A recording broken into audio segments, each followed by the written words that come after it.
Hello दोस्तों, स्वागत है आपका मेरे YouTube channel unique study point Uttarakhand में। दोस्तों, 18 दिसंबर को होने वाला उत्तराखंड पुलिस के पेपर को लेके मैं आप लोगों के बीच हिंदी का एक पेपर प्रैक्टिस सेट लेके आया हूँ, जो आपके होने वाले पेपर के लिए काफ़ी हेल्पफुल होगा। तो इसका प्रथम प्रश्न देख लीजिए आप लोग। देवनागरी लिपि की उत्पत्ति हुई है। तो याद रखना फ्रेंड्स, देवनागरी लिपि की उत्पत्ति हुई है ब्राह्मी लिपि से। तो आपको पता है कि सबसे प्राचीन लिपि कौन सी है? ब्राह्मी लिपि। और कहा जाता है कि ब्राह्मी लिपि का जो विकास है या उत्पत्ति है ब्रह्मा के मुख से हुआ। आगे जाके इसकी जो शुरुआत की थी ये करी थी वैदिक काल में आर्य लोगों ने, ठीक है ना। वैदिक काल में आर्यों ने इसकी शुरुआत की थी। उसके बाद हम देखते हैं कि इसका जो सबसे प्राचीनतम जो नमूना है ये मिला हमें 5वीं सदी बीसी का, ठीक है ना। इसका जो सबसे प्राचीनतम नमूना है 5वीं सदी बीसी का है, जो कि बौद्धकालीन है, ठीक है ना, जो कि बौद्धकालीन है। तो आप इस चीज़ को भी याद रखोगे, जो कि बौद्धकालीन है।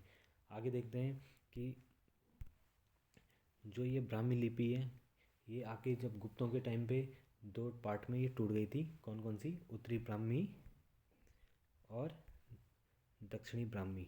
उत्तरी ब्राह्मी और दक्षिणी ब्राह्मी, ठीक है ना। तो आप लोग याद रखना, जो हमारी देवनागरी लिपि का विकास है ये उत्तरी ब्राह्मी से हुआ है। तो इसको थोड़ा आगे और देख लेते हैं। उत्तरी ब्राह्मी, तो उत्तरी ब्राह्मी से आप लोग याद रखना गुप्त लिपि का विकास हुआ है। और गुप्त लिपि से हुआ सिद्ध मातृका।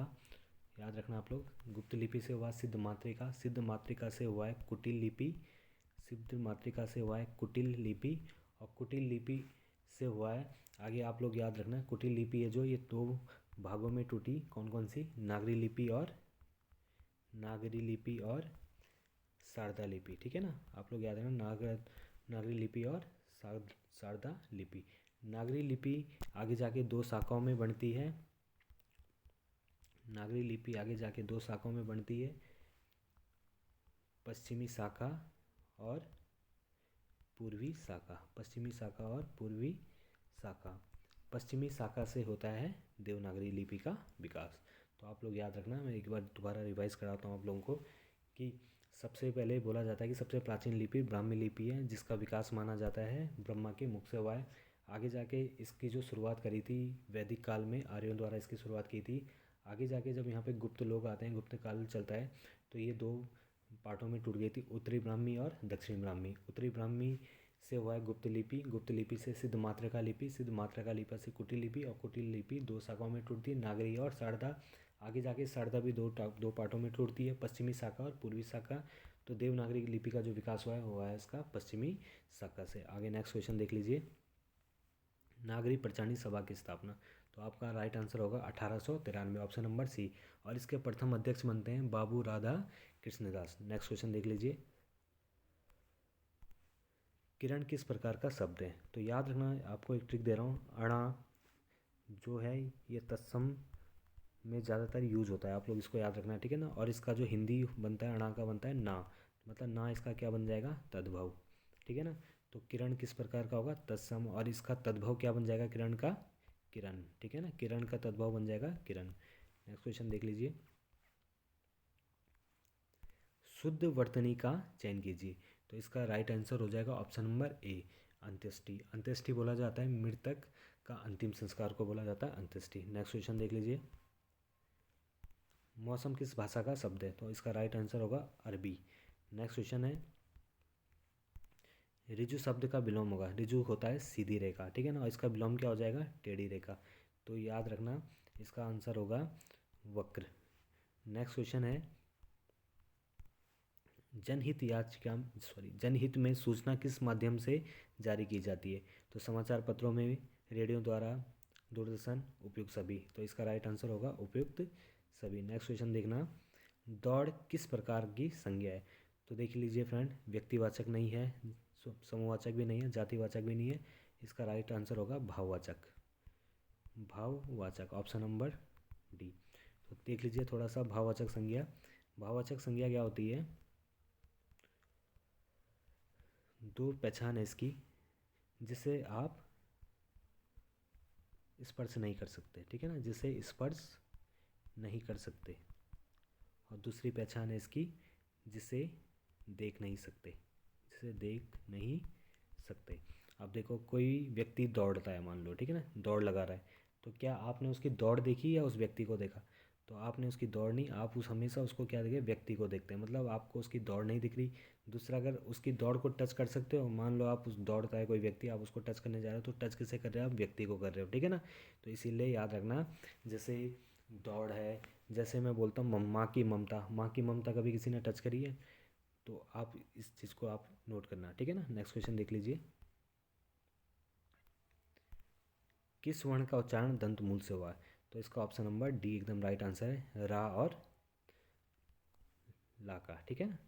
नेक्स्ट क्वेश्चन है, उपसर्ग को कहते हैं।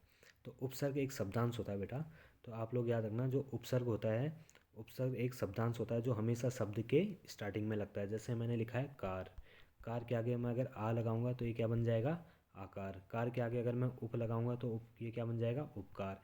तो हमेशा याद रखना है शब्दांश होता है, और शब्दांश क्या होता है, जो कभी भी स्वतंत्र रूप से प्रयोग नहीं होता। कभी आपने किसी स्थान पर देखा है कि आ लिखा हुआ अलग से यूज हो रहा है या उप अलग से यूज हो रहा है? आ उप हमेशा शब्द के साथ यूज होते हैं, कभी अकेले में यूज नहीं होता है, ठीक है ना। आगे देखना है,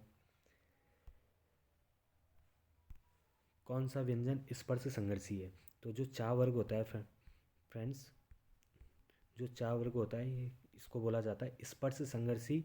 और जो हमारा उष्म या संघर्षी व्यंजन जिसको बोला जाता है सा शा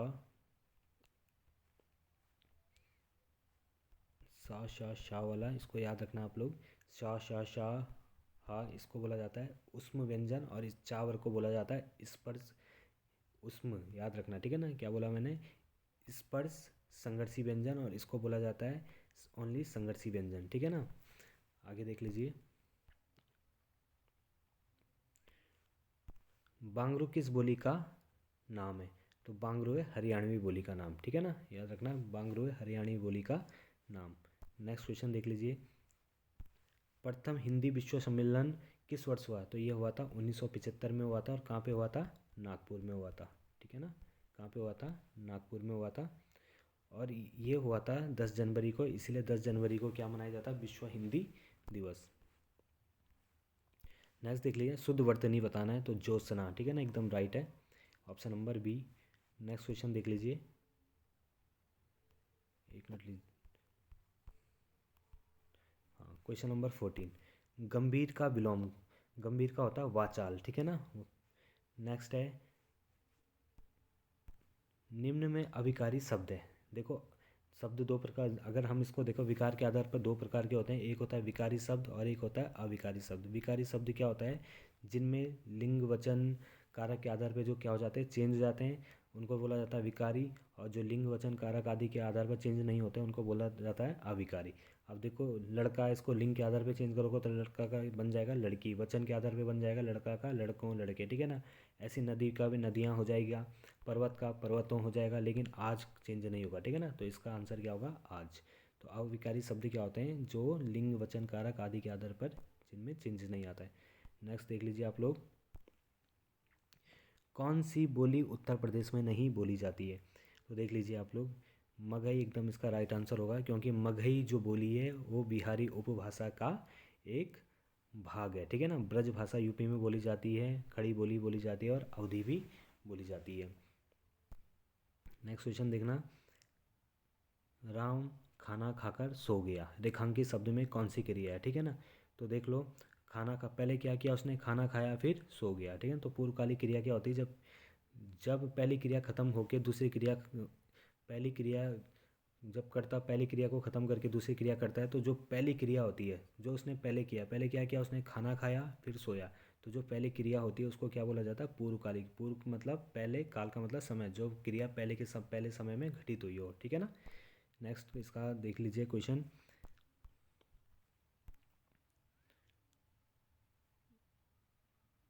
मगही बोली किसके अंतर्गत आती है, ठीक है ना। मगही बोली किसके अंतर्गत आती है, तो आपको पता है कि बिहारी के अंतर्गत क्या आती है, मगही। नेक्स्ट क्वेश्चन है, किस पत्र में संबोधन का प्रयोग नहीं होता है? तो इसका राइट आंसर होगा परिपत्र, ठीक है ना। परिपत्र क्या होते हैं, जो एक साथ कई लोगों को या कई विभागों को या कई ऑफिसों में भेजे जाते हैं, ठीक है ना। जैसे डीएम मान लो कोई आदेश दे रहा है कि कल बारिश होने वाली है, तो डीएम एक लेटर कई विभागों को एक साथ भेजता है, ठीक है ना। तो इस प्रकार के पत्रों को परिपत्र बोला जाता है। नेक्स्ट क्वेश्चन है, परीक्षा में कौन सी संधि है? तो परी प्लस इच्छा, तो इसमें कौन सी होगी? दीर्घ संधि, याद रखना आप लोग। नेक्स्ट क्वेश्चन है, अत्यंत में किस संधि का प्रयोग हुआ? ठीक है, अत्यंत में हुआ बेटा यण संधि का, ठीक है ना। आप लोग याद रखना, अत्यंत, अति प्लस अंत, अति प्लस अंत, ठीक है ना। इसको और अच्छे से देखेंगे अगर, तो हमें पता है यण संधि की पहचान क्या होती है। या और वा से पहले अगर क्या होता है, आधा वर्ण होता है, तो हमेशा वहाँ पे क्या होती है? यण संधि होती है, ठीक है ना। तो याद रखना, जैसे या, ठीक है ना, या किससे मिलके बनता है? इस साइड या तो क्या आएगा? ई आएगा या बड़ा ई आएगा, और इस तरह क्या होगा? असमान स्वर। इधर क्या आता है? असमान स्वर का मतलब होता है ई और ई को छोड़ के कुछ भी आ सकता है, ठीक है ना। अब जैसे हम देखते हैं यहाँ पे हमारा क्या था? अत्यंत, क्या था यहाँ पर हमारा? अत्यंत। तो सबसे पहले हमने पहचान लिया है कि क्या इसमें या है, और या से पहले क्या? आधा वर्ण है। इसका मतलब ये टूटेगा कहाँ से? या से टूटेगा। और या हमें या कैसे बनता है? ई या बड़ा ई से, और इस साइड क्या आता है? असमान स्वर आता है। तो आप मुझे बताओ इस या में असमान स्वर क्या है? या में क्या छुपा है इसमें? आ, ठीक है ना।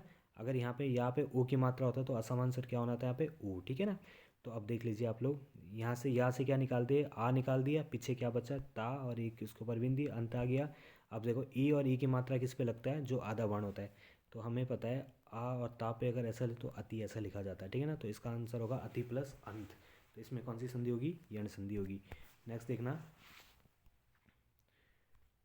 दुर्ग का संधि विच्छेद, ठीक है ना। रा का क्या बन जाता है? हलंत बन जा सॉरी रा का क्या बन जाता है? विसर्ग बन जाता है। तो इसका ऑप्शन नंबर भी एकदम राइट होगा। नेक्स्ट क्वेश्चन देख लीजिए आप लोग, शुद्ध वर्तनी का चयन कीजिए, ठीक है ना। इसका राइट आंसर होगा ऑप्शन नंबर डी, शुद्ध वर्तनी। ये सारे शुद्ध वर्तनी वाले हैं, इनको आप देख लीजिए। नेक्स्ट होगा इसका प्रतिष्ठा, इसका होगा क्षय, ठीक है ना। इसका होता अतिशयोक्ति। नेक्स्ट है इसका होगा कवित्री।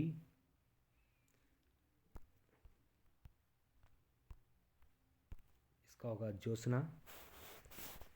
नेक्स्ट इसका होगा रासायनिक, ठीक है ना। देखो रासायनिक में अगर मूल शब्द निकालेंगे तो हमारा मूल शब्द क्या होगा इसमें? रसायन, ठीक है ना।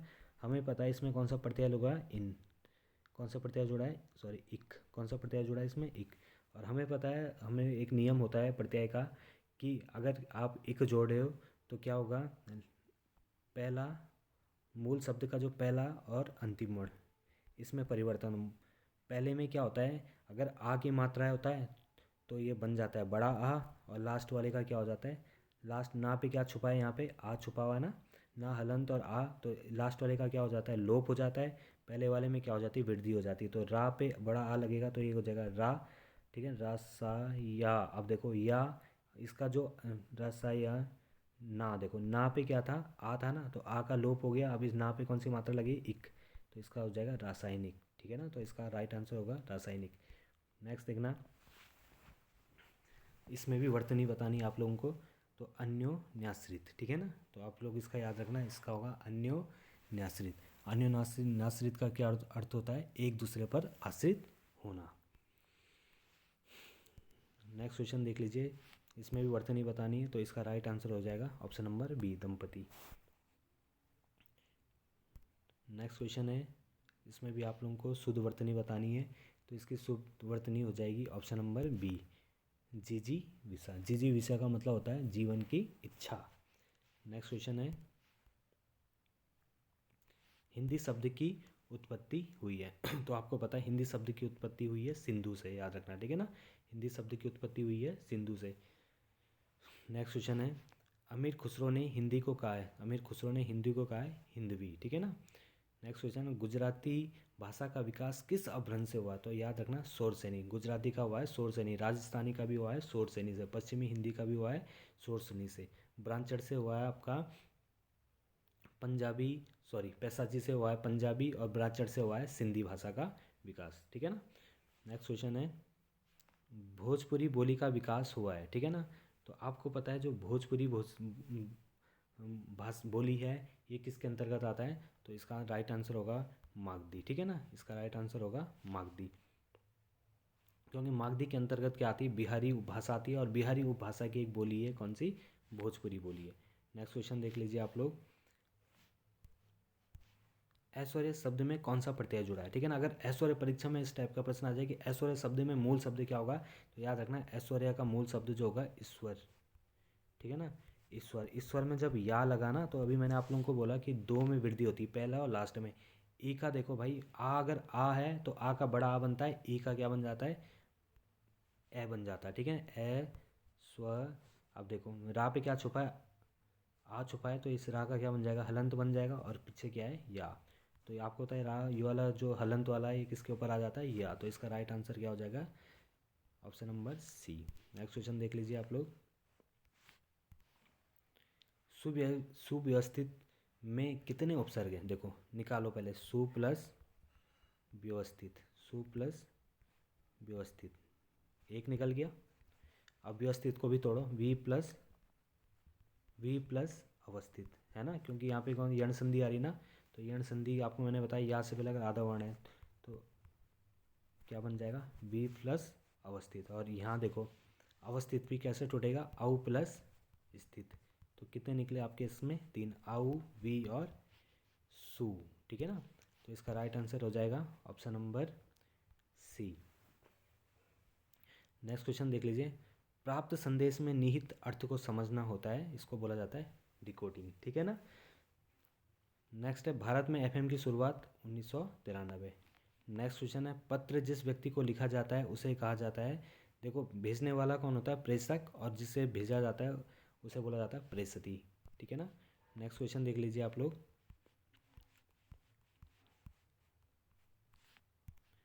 उत्तम पुरुष शैली में लिखा जाने वाला पत्र होता है, ठीक है ना। तो उत्तम पुरुष शैली में कौन सा लिखा जाता है, अर्धशासकीय पत्र लिखा जाता है। परिपत्र में निम्न में से क्या नहीं होता है, ठीक है ना।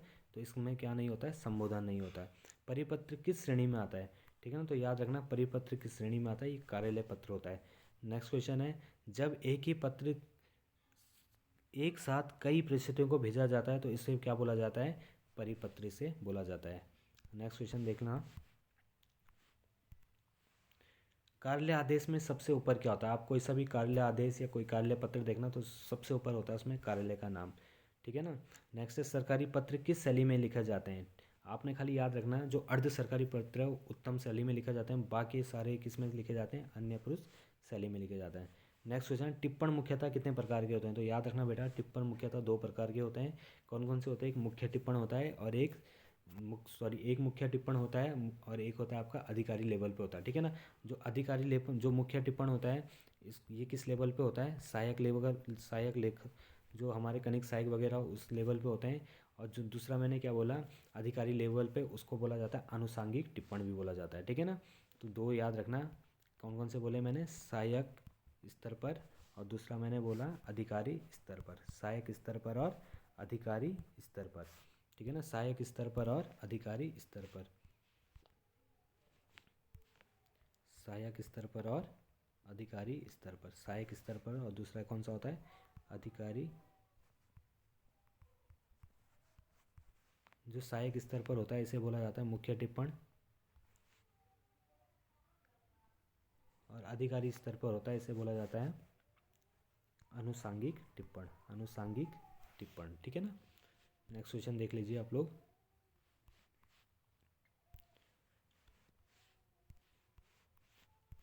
झूठी अफवाहों, सनसनीखेज समाचारों से संबंधित पत्रकारिता है, ठीक है ना, तो इसको बोला जाता है पीत पत्रकारिता, ठीक है ना। पीत पत्रकारिता क्या होती है, जिसमें आप झूठी अफवाहें वगैरह, सनसनीखेज फैलाना, मतलब अपने जो पाठक होता है, पढ़ने वालों को अपने तरफ खींचना, अपने तरफ आकर्षित करना, तो इस टाइप की खबरों को क्या बोला जाता है, पीत पत्रकारिता बोला जाता है, ठीक है ना। नेक्स्ट है,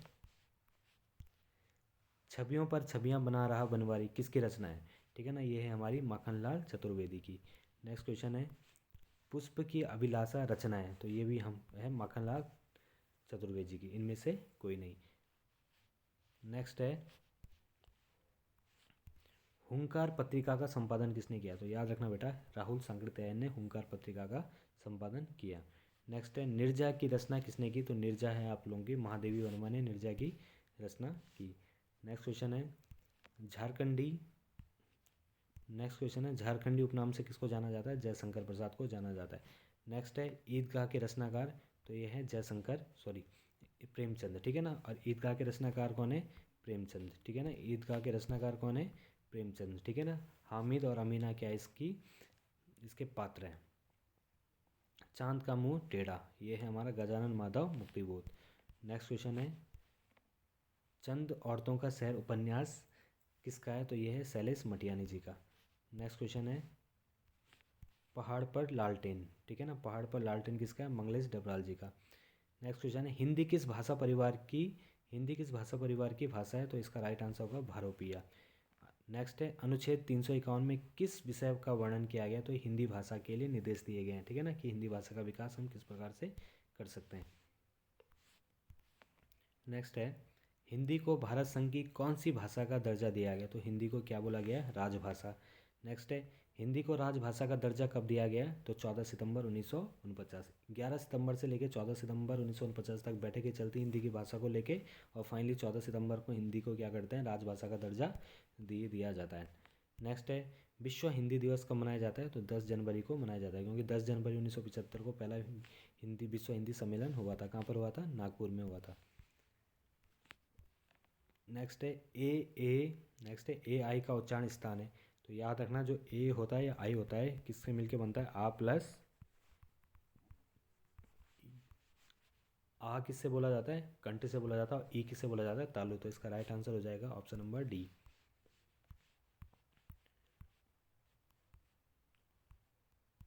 नेक्स्ट क्वेश्चन देख लीजिए, हिंदी वर्णमाला में त्रा किस वर्ण के बाद आता है, ठीक है ना, बोल रहे त्रा किसके बाद, तो त्रा किस किस से मिलके बना रहता है, ता हलंत प्लस रा। तो त्रा किसके बाद आएगा दोस्तों, तो याद रखना त्रा आएगा ता के बाद। आप लोग अच्छा मत करना, ठीक है ना, बिल्कुल गलत है, इसका राइट आंसर होगा त्रा। अगर पूछा जाएगा अच्छा किसके बाद आएगा, तो अच्छा आप लोगों को पता है किससे मिलके बनता है, का प्लस शाह, का हलंत प्लस सा। तो अच्छा किसके बाद आएगा, का के बाद, ठीक है ना, तो इसका राइट आंसर हो जाएगा ता। नेक्स्ट है, निम्न में अल्प प्राण है, ठीक है ना, तो आपको पता है कि शाह महाप्राण होता है, शाह भी महाप्राण होता है, खा महाप्राण होता है, और ला क्या होता है, अल्प प्राण, ठीक है ना। अंतस्थ व्यंजन क्या होता है, अल्प प्राण होते हैं। जो यारा लावा को क्या बोला जाता है, अंतस्थ व्यंजन बोला जाता है, और सा शा शाह को क्या बोला जाता है, उसमें या संघर्षी व्यंजन, ठीक है ना। तो उसमें संघर्षी व्यंजन क्या होते हैं, महाप्राण होते हैं, ठीक है ना। और आपको पता है पहला दूसरा, जैसे वर्ग का पहला दूसरा, ठीक है ना, पहला क्या होता है अल्प, दूसरा क्या होता है महा, तो खा भी क्या होगा यहाँ पे महा। तो इसका राइट आंसर क्या होगा, ऑप्शन नंबर डी, ठीक है ना, option number D. Next question है, निम्न में अर्धस्वर है, तो आप लोगों को पता है या और वाह क्या होते हैं, अर्धस्वर होते हैं, ठीक है ना। क्यों होते हैं अर्धस्वर, क्योंकि जो या और वाह है एक किससे मिलके बनते हैं, स्वरों से मिलके बनते हैं। जैसे हमने यण संधि में पढ़ा है, या किस से मिलके बनता है, ई या बड़ी ई प्लस असमान स्वर। ऊ जैसे वाह कैसे बनता है, वाह बनता है ऊ या बड़ा ऊ प्लस असमान स्वर, इसलिए इनको क्या बोला जाता है, अर्ध स्वर। नेक्स्ट क्वेश्चन है, मूल स्वर की संख्या होती है, ठीक है ना, तो आपको पता है मूल स्वर की संख्या कितनी होती है, 4। मूल स्वर क्या होते हैं कि जिनको आप तोड़ नहीं सकते हैं, ठीक है ना, तो जैसे आ ई ऊ और री, ठीक है ना, जैसे आ ई ऊ और री। देखो इससे कम इसको तोड़ नहीं सकते, इस आ को बड़ा, इस आ से मिलके क्या बन जाएगा, बड़ा, इससे क्या होता है बड़ी ई, ठीक है ना। तो मूल स्वर क्या होता है, जो उससे कम नहीं हो सकता, मतलब उसे आप तोड़ नहीं सकते हो। नेक्स्ट है, द्वितीय व्यंजन है, तो द्वितीय व्यंजन होगा दिल्ली, क्योंकि ला और ला एक साथ है। निम्न में मध्य स्वर होगा, ठीक है ना, तो मध्य स्वर होता है दोस्तों आ। देखो जीभ की अगर हम प्रयोग के आधार पर देखें तो 3 प्रकार के होते हैं, कौन कौन से होते हैं, अग्रस्वर, मध्य स्वर और पश्चर। पश्च मतलब जो अगर आपका जैसे बड़ा आ, तो आ जब हम आ बोलते हैं तो हमारी जीभ की कौन सी किस पे ज़्यादा असर पड़ता है, तो पीछे वाले भाग पे ज़्यादा असर पड़ता है, ठीक है ना। तो जिस स्थान पे ज़्यादा असर पड़ेगा उसका उच्चारण उस स्थान से माना जाता है। तो जो जो छोटा आ होता है, तो ये इसका जो हमारी जो जीभ होती है, जीभ के मध्य भाग में ज़्यादा हमारा इसमें क्या दबाव पड़ता है, ठीक है ना, तो इसीलिए जो आ है ये किसके अंतर्गत आता है, मध्य स्वर के अंतर्गत, ठीक है ना। नेक्स्ट है, हाँ, तो जैसे ई ए, तो ये अग्र स्वर है, ठीक है ना। तो आप ई ए बोल के देखना, तो जीभ जो है, जीभ के आगे वाले जो आपका हिस्सा होगा इसमें ज़्यादा थोड़ा आप लोगों को महसूस हो जाएगा। नेक्स्ट है, अच्छा वर्ण बनाए, तो अच्छा वर्ण बनाए का हलंत और सा से। नेक्स्ट देखना, कनिष्ठ शब्द में प्रयुक्त प्रत्यय होगा, तो इष्ट प्रत्यय लगा हुआ है इसमें, ठीक है ना। नेक्स्ट है कृदंत प्रत्यय किसके साथ जुड़ते हैं, तो याद रखना जो कृदंत प्रत्यय होते हैं ये क्रिया के साथ जुड़ते हैं, और तद्धित प्रत्यय किसके साथ जुड़ते हैं, संज्ञा सर्वनाम और विशेषण के साथ जुड़ते हैं। नेक्स्ट है उपसर्ग रहित शब्द है, तो उस उपसर्ग सहित देखो योग में क्या लगा हुआ है, सुयोग, देश में क्या लगा हुआ है, वी, अति प्लस अधिक, ठीक है ना, यण संधि है ना, अति प्लस अधिक, तो इसमें अति जुड़ा है, तो इसका राइट आंसर क्या होगा, सुरेश। नेक्स्ट क्वेश्चन देख लीजिए आप लोग। यौगिक शब्द है, तो यौगिक का मतलब होता है जो दो शब्दों से मिलके बना है, देखो विद्यालय, विद्या प्लस आलय, ठीक है। आगे देख लीजिए मगही शब्द है, तो ये देशज शब्द है, ठीक है ना। अपील, अपील आपको होता है अंग्रेजी भाषा का, तो ये किसके अंतर्गत आएगा, विदेशी शब्द के अंतर्गत। तद्भव शब्द है, तो ये आपको दिख रहा होगा यहाँ पे चंद्रा बिंदी, और जो चांद वाली बिंदी होती है वो किसकी होती है, हिंदी की होती है, ठीक है ना। और हिंदी के जो शब्द होते हैं उनको क्या बोला जाता है, तद्भव शब्द। नेक्स्ट है संधि शब्द है, ठीक है ना। अगर संधि शब्द देखेंगे तो सम प्लस धी, ठीक है ना, तो ये क्या होगा, संस्कृत का होगा, संस्कृत मतलब तत्सम शब्द।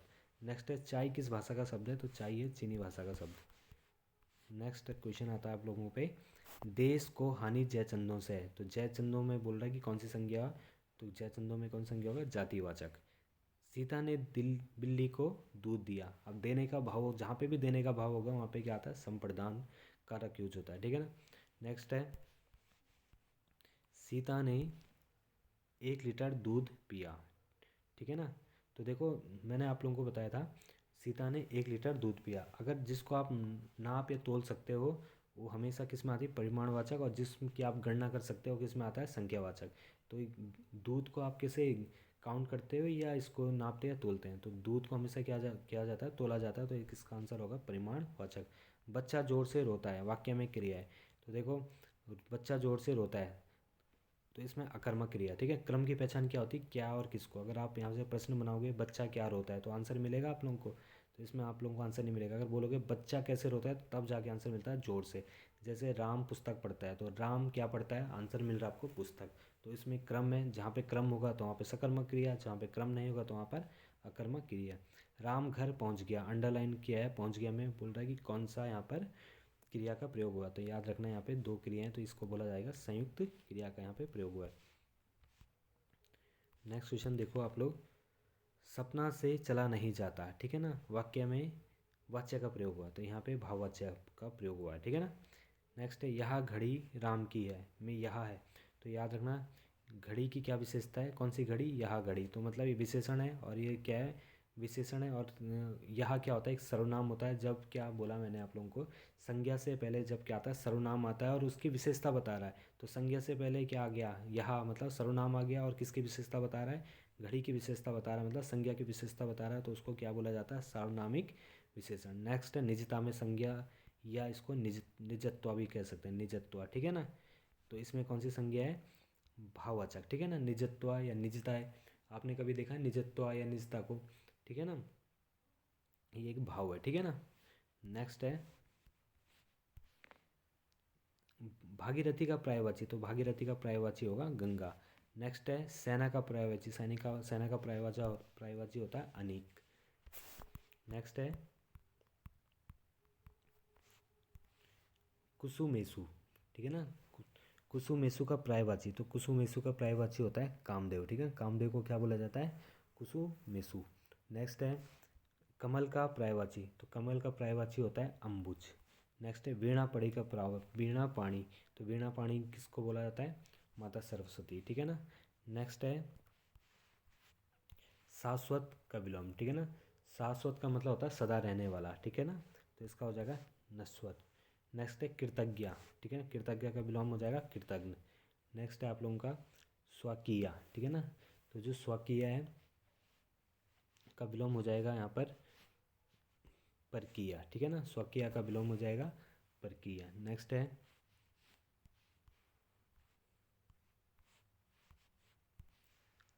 आविर्भाव का विलोम, तो आविर्भाव का विलोम हो जाएगा यहाँ पे तिरोभाव। नेक्स्ट है जो दो वेदों को जानने वालों को बोला जाता है द्विवेदी। नेक्स्ट क्वेश्चन है जंगल में लगने वाली आग, नेक्स्ट है जंगल में लगने वाली आग को बोला जाता है दावानल, ठीक है ना, पेट की आग को बोला जाता है जठरानल, और बड़वानल बोला जाता है जो समुद्र के अंदर की जो आग होती है उसको बोला जाता है बड़वानल। नेक्स्ट है वह स्त्री जिसकी कोई संतान ना हो उसको बोला जाता है बांझ। तो देख लीजिए दोस्तों, आज हम लोगों ने 100 प्रश्न किए, तो कल हम लोग उत्तराखंड के ऐसे ही 100 प्रश्न करेंगे। तो मिलते हैं नेक्स्ट वीडियो में। धन्यवाद।